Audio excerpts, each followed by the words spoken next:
If funding is the biggest roadblock to getting your first or next deal in real estate, let's solve that right now.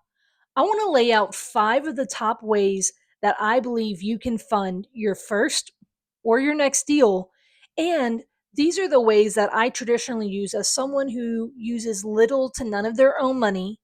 And I rarely, if ever, use my credit. So if those things interest you, make sure you stay tuned. So, this is another episode of the Strategic Success Podcast. Check us out. We do episodes every week, but I want to jump in right into the meat of everything. So, the first one that I want to point you towards is creative financing. Now, you may say, Courtney, I hear about that. What is that?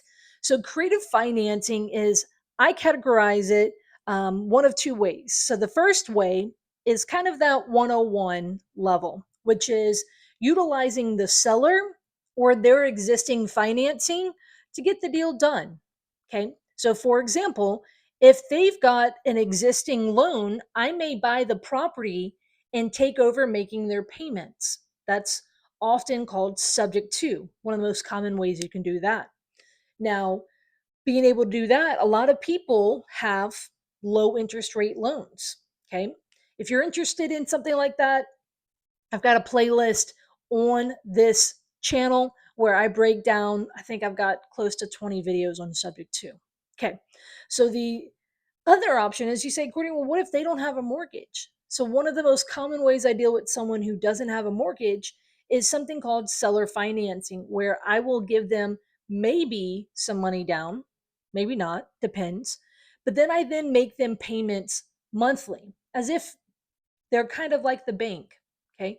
The reason this is very powerful is every single deal that I do, the seller or their existing financing has the potential to be my funding source for the deal, or the majority of the funding source for the deal. Now, I mentioned I describe creative financing one of 2 ways. That's kind of the entry level, using the, either the seller and making payments to them, or taking over their existing payments and making them on their behalf, right? Like, so that's the first way that I would describe creative financing. The second way would be a more advanced level. I'm not going to fully jump into that here, but that is where, just know that when it comes to creative financing, there's different levels to that. So let's keep in mind that with creative financing, I love this model because, again, every single seller and every single deal has a potential to be its own funding source. Okay.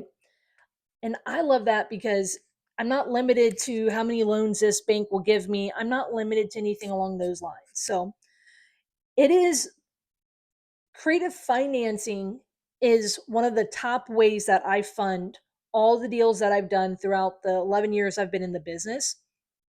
And I wish I would have started learning about it sooner. Okay. Super powerful. There are a lot of ways to do creative financing, right? I said there's elementary, there's advanced. The 2 ones, well, I would say 3 that I would encourage you to learn more about. If you've got questions about them, put them below, and I can actually make further videos explaining them. But the first one, seller financing, you either put some money down or you don't, and then you make monthly payments to the seller for a period of time. All of it is negotiable. How much you put down, how much you pay every month. If you make a payment every month is negotiable, right? There's a form of seller financing where you don't have to make them payments every month. Okay. And for how long, right? I've gotten 30-year seller financing, right? It doesn't have to be a 1 year thing. Okay. So then, a second type that I would recommend you start learning with is called subject to.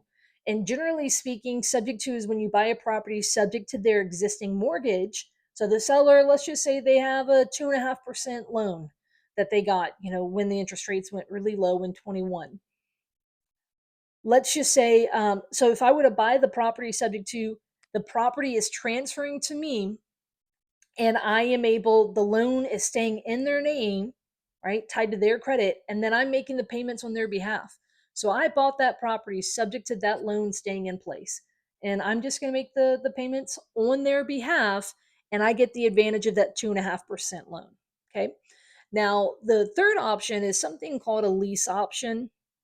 And this is where the title of the three options I share with you, this is where title stays with the seller. And then you make payments, those monthly payments as lease payments. And that option gives you the right to buy it sometime in the future. So those are three um, great, what I would call not necessarily beginner level creative financing, but pick one of those, learn about it, and then start learning how to make offers for that. Start learning how to find the sellers, right? How to be able to specifically pinpoint who might be a good fit for making this offer to, and then when you do, how does it look like to make that offer, and then how do you structure the deal? So that's creative financing. Again, I love it because it is something that can be baked into every single deal. So, the second funding source that I want you to consider is private money. And when I say private money, it's really important that we define it because a lot of lenders like to use this term in their marketing, and sometimes I feel it's deceptive. Okay?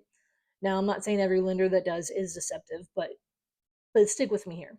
The way that I define private money is when everyday people who are not professional lenders, who don't walk around with a business card that says I lend money, are lending money based on a relationship, and they're looking to get a return on the deal. Basically, they have money that's sitting that they just want to put to use.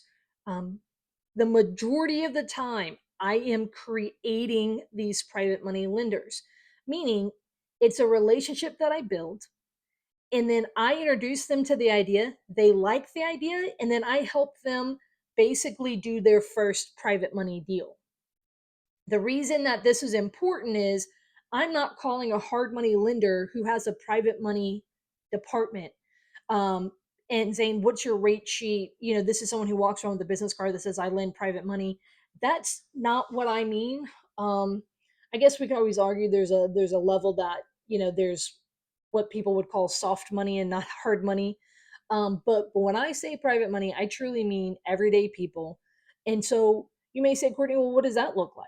Well, for example, I've bought rental properties where a private money lender, they lent the entire money for the purchase and the rehab for the deal, and they lent it to me for 30 years. Now, some of those that I have for 30 years might have a 10-year balloon, but still it's a more longer, most of the time I'm looking for it for a longer term, but you can also do shorter.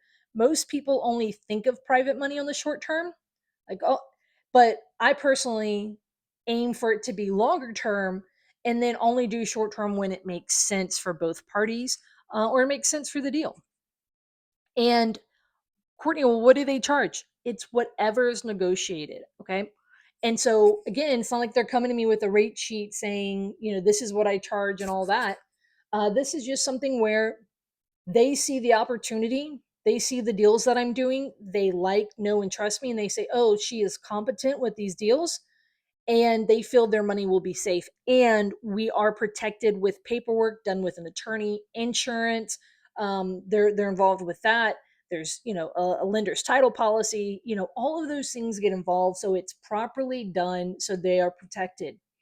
Now, again, this right here is a powerful tool because I am not. I'm really. It then becomes just relationship capital, and it's based on how many relationships can I build with folks. And again, I'm every year I'm converting a handful of new private money lenders, and you don't need a ton of them. And I've dealt with private money lenders with as low as 20,000, and I've dealt with hundreds of thousands.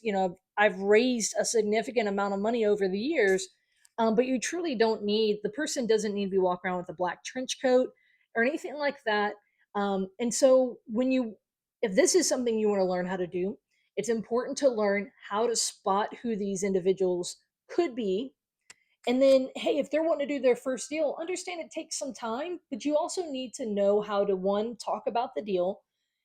Number two, ask them, invite them into the opportunity. And then number three, how do you properly secure them, right? So all parties are protected. These things are important. Now, when I talk about private money, the last deal I just did was 8% interest only for 7 years. And this was something where I did it for $70,000. And this is something again that I am it allows me to get into different deals. It can be for my purchase, it can be for my purchase and rehab, it can be a refinance on a deal. It can look like a number of things. So this private money, I will say right now that the top um, two ways that I do deals is this number one and number two, and this third one. So the third one is a combination of the two. Now, I made it its own category because it's important to understand that not one funding source may be your entire funding source. So, number one is creative financing, number two is private money, and number three is what I would call the hybrid. So maybe I'm buying a property with seller financing, and the seller needs $20,000 as a down payment. And maybe there's some repairs and some closing cost and realtor cost or something like that. And let's just say I'm going to need $50,000 total. Well, what I may do is I may buy the property and I get seller financing. So in first position lien wise, I have a seller who is getting monthly payments. And then what I often will do is I'll get a second position private money loan. So each month I have two mortgage payments to pay, two loan payments to make. And but and I'm careful to do that. Number one, I'm not over leveraging. For example, my golden rule is generally 75 to 85% is my max. So depending on where the market is, depending on the quality of property, stuff like that. So this is important because I'm wanting to protect them, right? So meaning my two loans total is no more than on a really great property 85% of the loan to value, meaning if it's worth 100, I'm not doing the first and second loan more than 85,000. So I want to make sure there's cushion in there. I'm not over leveraging, and the deal has to be able, I want to make sure that the deal can afford those two payments. These first three funding sources are the number one ways that I finance all my deals these days. Okay. It is the main way. I would say it makes up 95% of how I do my deals. So the fourth way that you could finance a deal, your first or your next deal, is what I would call a money partner. And this is different from private money. And I want to kind of separate it. And this is someone who actually becomes a partner on the deal, meaning they're not just looking for interest, they're looking for equity. So maybe they own 50% of the deal, or whenever you sell, they get 50% of the profits, or they get 50% of the rents and 50% of the upside of the deal when the property goes up in value. Money partners are something that I do not do often, but I have done over the years. Um, a big thing that I want to say here is you want to vet this person, um, and you want to make sure that this person is a good partner. I could do a whole nother episode on bad partnerships, and I have learned my lesson with bad partnerships. When it comes to someone who is lending me money, if the only thing they are doing is lending money, um, I'm going to try a lot of other options first. Now, if I can't get anything done on that deal, I can't find any other funding source, then I am going to be open to that money partner. Because ultimately, of a half of a watermelon is a lot better than nothing, right? So or a lot of people, they just say, "Oh, well, I'm not giving up any of my deal." Okay, but if you're not going to get the deal, like, that's important. Okay. Or if you're really going to hurt yourself by putting your back against the wall, a partner makes sense. What I'm trying to say here is a partner makes sense sometimes. Now, with that being said, again, it's really important to understand, should you be on title with this person? I did that in the beginning. I have done that with some of them. I do not do that anymore. I go on title, and then I give them a loan where the payout on the loan is their percentage of equity. It's called an equity participation loan. Okay. And reason why, or, the reason why that's really important is co-ownership is a big deal. But I'm it's important for you to understand how to make this work, right? And then who's going to have what roles and responsibilities. But this is something to keep in mind, especially if you're newer and earlier on. This might be a way that you can get deals done if you're struggling on the you know funding side. So I do not do this often. It's one of those things where I may be able to bring the funding into a deal to partner with someone. And so my role in the deal, where I become a money partner because I'm bringing the money and it's generally not mine, it's someone else's money. Um, that might be it sometimes, but this is not something I do as often, but I have done this over the years. And I think it's important to learn how to do it correctly, how to pick the partner correctly, and paper it correctly, just like with everything else. So that's number four. And the fifth one is going to be the one where if you had, for example, a job, if you've got a decent credit score, if you have some money to use, then I would encourage you to consider this is going to be kind of my basket of non-traditional traditional options, meaning funding sources that are coming through professionals. So these are going to be the easiest ones for you to find because there's professionals offering services. Okay, and therefore they are going to be marketing to you. They have an entire process. You can learn about it, but like you can step into their process today and figure it out with them. Okay. And so there's three subsets to this. The first one is, with banks, it's lines of credit. So years ago, I went to the bank, and my very first property that I lived in, I bought while I still had a W 2. It was free and clear. And so I went to the bank and I got a home equity line of credit against my primary residence. And it ended up being a $60,000 line of credit. And I went on to do deal after deal, a handful of deals with that line of credit. And it's like a credit card. So of that 60,000, if I used all 60, well, I can't go and pull from it anymore. But let's say I pay the 30 back. Well, then I've got 30 I can go back and reuse, right? Or if I pay it all back, I now have 60 again to use. It's kind of like a credit card. That right there was the only time I ever went to a bank myself and did a bank type loan. That line of credit, though, is something that maybe it's a line of credit against your primary. Maybe you say, you know what, I don't want to involve my primary. Maybe you've got rentals and you say, hey, I don't want to get exactly like a loan, but, you know, like a whole entire mortgage, but maybe I can get a line of credit so that you only pay the monthly payments when you're using it. It's something to think about. Okay. If you've got debt equity, if you've got free and clear properties, lines of credits, again, generally this is with banks. You got to think, do I have a credit? My, W 2, they're going to be more stringent on how to qualify you. Then on the other side is something called a DSCR loan. I have personally never used them, but this has been the closest I've gotten to using one. Is and like I've actually considered some of my properties, and I ended up not doing it. I don't know. I say I regret, but sometimes I wondered if I should have gone during 2021 when it's that low interest rate. I'm talking when we were at like sellers were getting like 2% loans. I wonder if I should have then gone and gotten a whole bunch of DSCR loans. My business partner, Aussie Steve, did. And some days I look at that and I'm like, but this is an asset based loan. Now, they are going to look at your credit. They are going to want to see if you have a little bit of money in the bank. Okay.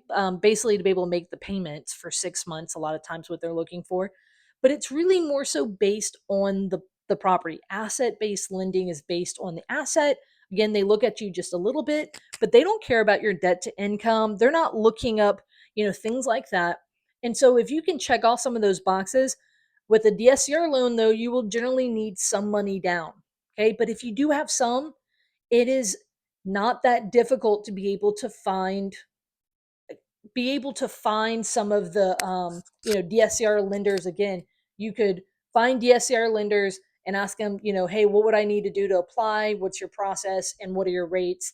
And immediately be able to find that. I can't say, hey, here's a list of referrals for sellers who will sell with seller financing.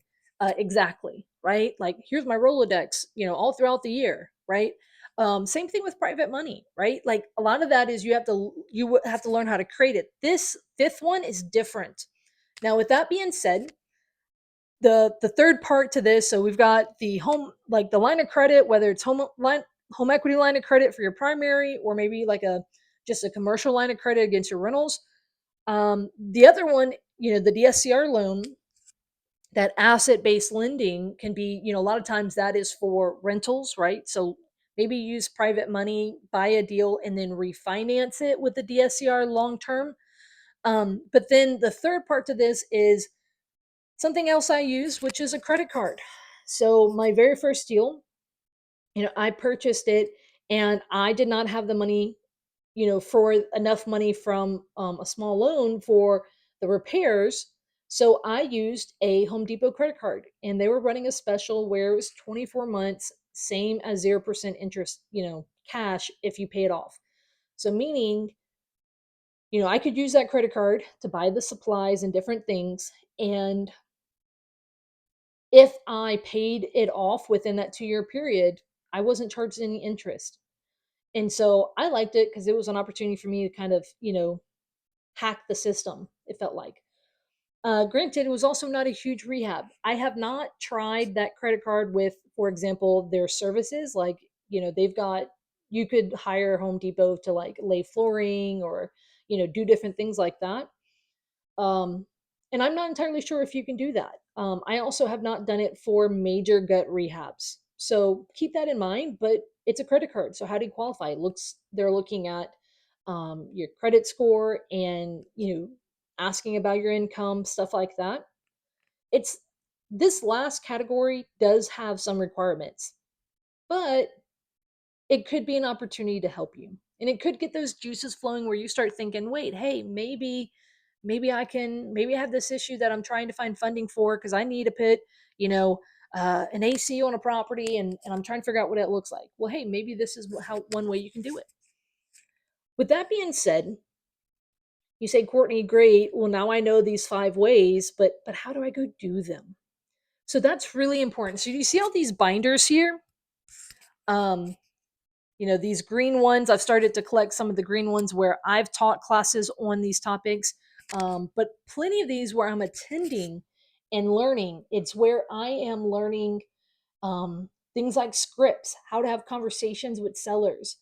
So it took time to learn the skill. So number 1 through number 4, it's more of a skill of how do you structure a deal? How do you find those folks, whether it's sellers who will sell with creative financing, everyday people who would lend to you. It's also learning how do you structure the deal, what does it look like to structure a seller finance deal with some money down, monthly interest, same, different things like that. But then moving on from there, it's also, how do you do the paperwork? Who do you hire? How do you do this to protect everyone involved? And how do you set it up?